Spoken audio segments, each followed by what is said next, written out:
ay yüzlü, dili bal sözlü, derdinden ölerek ay kumar gözlü. Yüzü ay yüzlü, dili bal sözlü, derdinden ölerek ay kumar gözlü. Sen həzin nəğmən, sen sevgi şeirin, her sözün məna, en derin fikrim. Sen nazlı yarım, kalbim okşarım, en şirin günahım, bugünüm sabahım. Önce varsan, benim eşkimde, eşkimde yarsan, benim eşkimde. Aziz Allah'ım, güzel Allah'ım, seni yazmış bu deli kalbimde. Benim bu kalbim sana aittir, buna Allah'ım ön şahittir. Alnımın yazısı eşki könlümde, yazılmışam bu deli kalbimde.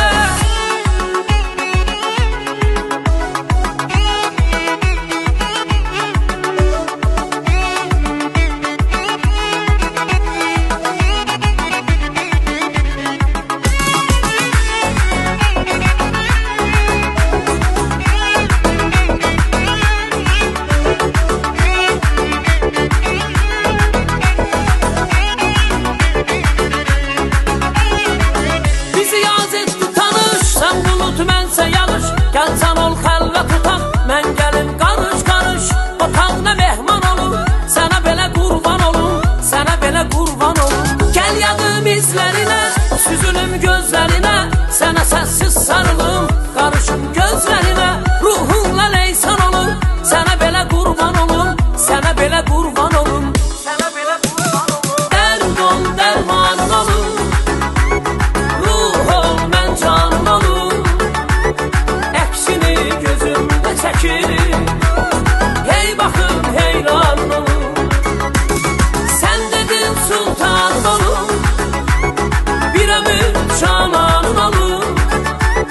Ölünce sen ol yanımda, ay senin kurbanın olun.